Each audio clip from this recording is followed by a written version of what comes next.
Oh, thank you very much. Thank you. This next song is a song for those of you who may or may not be Kenny Rogers fans. I was not doing any Kenny Rogers material, and I read in a magazine that 20% of the world's population are Kenny Rogers fans. So I thought maybe as a crowd pleaser I would learn a Kenny Rogers song, and I looked around. It was a very extensive survey, so I was convinced.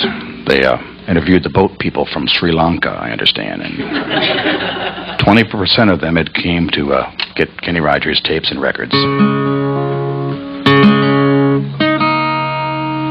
Now, for those of you who are dyed-in-the-wool Kenny Rogers fans, it's only fair that I tell you that Kenny Rogers has never actually performed this number. I wrote this song myself so that I could do one Kenny Rogers song that you wouldn't already love so much by Kenny Rogers, you probably wouldn't be able to accept it by anyone else. I've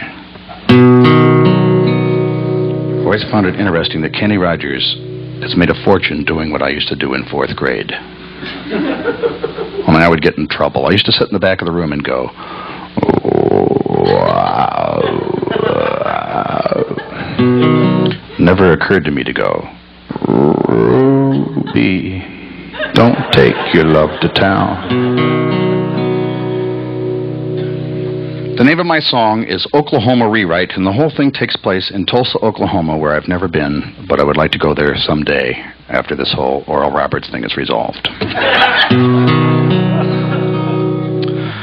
One other thing, I'm very proud of the guitar part I wrote for this song. I wrote this guitar part 25 years ago when I was first learning to play the guitar. It's one of the first things I ever figured out. And the mind is a wonderful thing. I put this in the back of my mind, and I've never needed it until now. I'd like to play it for you before I actually do the song, if that's okay with you.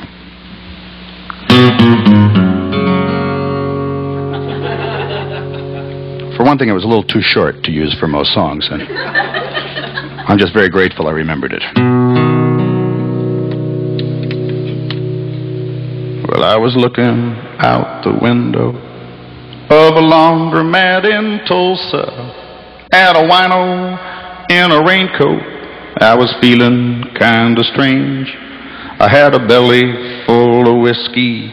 I had a heartache full of Nancy. I had a dryer full of laundry. I had just ran out of change. When through the door comes wino with his MD 2020. He walked right up and shoved his face. His breath was worse than mine. He said, son, I bet your love life is just like that load of laundry lying in a wet pile waiting for the sun to shine. I said, I don't need none of your sayings from the book of Mogan David. What I need is a couple of quarters so I can dry my clothes and be gone. Then he pulled out 20 feet of clothesline and a bottle of Seagram 7. He tied one tight across the room, and then we tied one on. He said that he used to be married. He said that he used to be wealthy. He said I should hang my skivvies in the middle and the heavy stuff on the ends. Then I told him all about my Nancy and how I used to never seem to keep her happy. He banged out a rhythm on the Coke machine as he gave me this advice. You got to know when to hold 'em, know when to fold 'em, know when to walk away, know when to run. You never count your socks while they're spinning in the dryer. If you hang 'em out on a little wire, you can see 'em just as plain as day. Then he said love is like a load of laundry. Then he said he'd like to love a load of Lulus. Then he said Peter Piper picked a peck of pickled peppers. Then he passed out on the floor. I thank God I stopped in Tulsa, Oklahoma. I thank God I went back to see my Nancy. Now instead of looking through a little window while the world is spinning, we let it all hang out on the because you're mine.